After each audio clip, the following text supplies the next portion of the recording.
को एक तेज रफ्तार कोस्टर में बिठा दिया जाए Happy moving fast. No, there ain't no stopping. Only a shooting star. No, there ain't no stopping. और फिर आपसे पूछा जाए कि आपने क्या देखा और आप क्या सोच रहे थे, तो आपका जवाब यकीनन यही होगा, क्या देखा ये याद नहीं और सोचने का मौका नहीं मिला, लेकिन मज़ा बहुत आया। ऐसा ही कुछ होता है डिजिटल एडिक्शन में, या यूँ कह लीजिए टेक्नोलॉजी एडिक्शन या फिर सेलफोन एडिक्शन। दिस इज़ मेरा Khanzada, rehab clinical psychologist and student counsellor. Social media को एक सोशल करेंसी के तौर पे इस्तेमाल किया जाता है, जिससे हम बाय करते हैं लाइक्स, कमेंट्स, दूसरे लोगों के साथ अपना लाइफस्टाइल शेयर करके हमें अच्छा लगता है। कोई भी चीज़ जो हमें अच्छा फील करवाती है, हमारी अटेंशन डाइवर्ट कर देती है, तो हमारा ब्रेन बार बार उसकी डिमांड करता है, और जब हम उसके आदी हो जाते हैं, उस पर डिपेंडेंट हो जाते हैं, तो इस डिपेंडेंसी को एडिक्शन कहते हैं, जो हमारी डेली रूटीन को दरम बरम करके रख देता है। इंटरनेट मटेरियल इस तरीके से डिज़ाइन किया जाता है कि जो ना सिर्फ हमें मेंटली एंगेज करके रखता है, बल्कि हमारे ब्रेन में मौजूद रिवॉर्ड सिस्टम को भी हाईजैक कर लेता है। डिजिटल एडिक्शन अमूमन 2 या 2 से ज़्यादा बिहेवियरल एडिक्शन का क्लस्टर होते हैं, जैसे कि pornography movies lead to the sex addiction, online shopping lead to the shopping addiction, शॉपaholic, glamorous and skinny bodies of the models lead to the eating addiction, fees and likes lead to the narcissism, e-sports lead to the game addiction, and Skino and different type of the digital currencies lead to the gambling. New York university की एक professor और psychologist किमले Yong, जो कि technology addiction की Pioneer हैं, उनका कहना है इंटरनेट एडिक्शन और अल्कोहल एडिक्शन के सेम डायग्नोसिस है। Addiction is addiction. पेरेंट्स अपने बच्चों को जो डिजिटल डोज देते हैं, गेम्स की शक्ल में या कार्टून्स की शक्ल में, इन्हें चाहिए कि बच्चों को हेल्दी एक्टिविटी की तरफ डाइवर्ट करें या टेक्नोलॉजी को एजुकेशनल पर्पस के लिए इस्तेमाल किया जाए। इंटरनेट एडिक्शन के बड़े संगीन नताइज देखे गए, जैसे कि जॉब से निकाले जाना, डिवोर्स, हेल्थ इश्यूज़। 92% बच्चे 2 साल की उम्र से ही वीडियो गेम्स में लग जाते हैं, और यंगर्स क्यूरियोसिटी, कुछ डिफरेंट और मुख्तलिफ के चक्कर में प्रॉन साइड पे चले जाते हैं। घर में मौजूद बुजुर्गों की अहमियत इसलिए भी ख़त्म हो गई है कि इंटरनेट उनको रोज़ाना नई नई स्टोरी सुनाता है, फ़ौरन से मसले का हल बता देता है, चाहे उनके फ़ायदे का हो या ना हो। डिजिटल एडिक्शन का जो सबसे बड़ा नुकसान हुआ है वो है फैमिली डिस्टेंसिंग। फैमिली टेबल पर खाना खाते हुए सेल फ़ोन, फैमिली पिकनिक पे सेल फ़ोन, हॉस्पिटल में अगर आप जा रहे हैं तो सेल फ़ोन, ड्राइविंग करते हुए सेल फ़ोन, किसी भी खूबसूरत जगह को एंजॉय करने के बजाय सेल्फीज़, व्लॉग्स, यानी एक इंसान फ़ोन ज़ॉम्बी की तरह घूम रहा है, जिसके जितने ज़्यादा फॉलोअर्स हैं, सब्सक्राइबर्स हैं, फ्रेंड्स हैं, वो उतना ही प्रो है, नो मैटर कि द पर्सन इज़ राइट और रॉन्ग। हमारा ब्रेन इस रिवॉर्ड सिस्टम पे काम करता है कि हमारी पोस्ट या सेल्फीज़ पे कितनी लाइक्स मिली, कितने लोगों ने मेरी पोस्ट को देखा, कमेंट्स किया। जब एक आम सा बंदा ई स्पोर्ट्स में जीत के हीरो बन जाता है, तो उसकी सेल्फ एस्टीम हाई हो जाती है।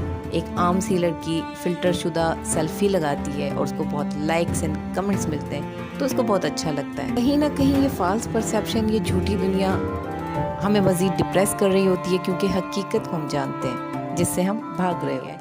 70% से ज़्यादा लोग बॉर्न एडिक्ट होते हैं, यानी इनका बायोलॉजिकल मेकअप या डीएनए इस तरह से डिज़ाइन होता है कि वो किसी भी किस्म की एडिक्शन को फ़ौरन से अडॉप्ट कर लेते हैं।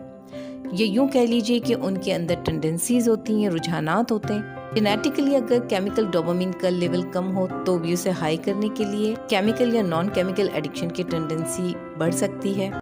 इस किस्म की टेंडेंसी रखने वाले लोगों को जब माहौल में असर आता है तो एडिक्शन डेवलप हो जाती है, जैसे इंटरनेट का इजी एक्सेस, दोस्तों की कंपनी जिनके साथ ऑनलाइन गेमिंग या सोशल वेबसाइट्स पर इंटरेक्ट करना। डिजिटल एडिक्शन पर मैंने मुख्तलिफ रिसर्च सुपरवाइज की, जिसकी फाइंडिंग मैं आपके साथ शेयर करती हूँ। 83.7% लोग 17 से 22 साल की एज के दौरान इंटरनेट का इस्तेमाल ज़्यादा करते हैं। 46.4% गेम का इस्तेमाल करते हैं while they are eating. 49.1% regularly post करते हैं डिफरेंट सोशल वेबसाइट्स पर। 46.3% लोगों को अगर इंटरनेट या गेम से मना किया जाए तो इरिटेट हो जाते हैं। 71% लोग रात को सोने से पहले सोशल मीडिया पे एक्टिव होते हैं। Before going to bed and the first thing after you wake up. 83.1% irritate हो जाते हैं अगर गेम के दौरान उनको इंटरप्ट किया जाए। 58.4% More than 3. I usually do Facebook. 3 या 3 से ज़्यादा सोशल वेबसाइट्स में एक्टिव होते हैं। 62.5% लोग अपने आप को सोशल मीडिया से दूर नहीं रख पाते। 68.4% एक दिन में कम से कम 1 से 3 घंटे Introvert definitely will be a little bit shy. Daily about 2.5 hours. और 18.3% 4 से 6 घंटे रोज़ाना सेल फोन यूज़ करते हैं। और जब उनसे ये पूछा गया कि किस किस्म के साइकोलॉजिकल इफ़ेक्ट्स वो फेस करते हैं तो 24.3% ने कहा कि हम अपने आप को दूसरों से कंपेयर करते रहते हैं। 29.1% ने कहा People's behavior changed, people's social life changed, people's interaction changed. कि हमें अपनी सेल्फ इस्टीम लो फील होती है। क्रिटिसिज्म को हैंडल करना है, आपको उसका नुकसान होता है तो फिर आप उसको स्ट्रेस करने का कोई फायदा नहीं है। कि हर कोई डिप्रेशन में है, यहाँ पे कोई अपनी लाइफ से खुश नहीं है, हर कोई स्ट्रेस में है। तो हम लोग को अगर एक जो था, अगर हम लोगों को मौका मिलता है कि हम आपको एक्सप्रेस करें 1 या 2 और जब या उनसे ये 3 पूछा बार गया में कि शर्माते हैं, फिर किस किस्म के इमोशनल रिएक्शन के अंदर पैदा होते हैं, 53.9% ने कहा कि हमें अच्छा लगता है, हम खुश होते हैं। 14.3% ने कहा हमें जेलसी फील होती है। 21.1% ने कहा हमारी सेल्फ इस्टीम बूस्ट होती है। ख़त्म किए, जैसे फेसबुक वगैरह में मैंने कम बैठना शुरू कर दिया। 31.9% ने कहा हमारे अंदर मोटिवेशन पैदा होती है। 33.9% ने कहा कि हमें इंस्पिरेशन मिलती है। मुझे और इस तरीके से चलता रहा तो मैं तो मेंटल डिसऑर्डर का शिकार हो जाऊंगा। सही है, तो फिर मैंने क्या किया, मैंने उस पर कंट्रोल करने की कोशिश करी। Little stimulation will cause your changes in life. How?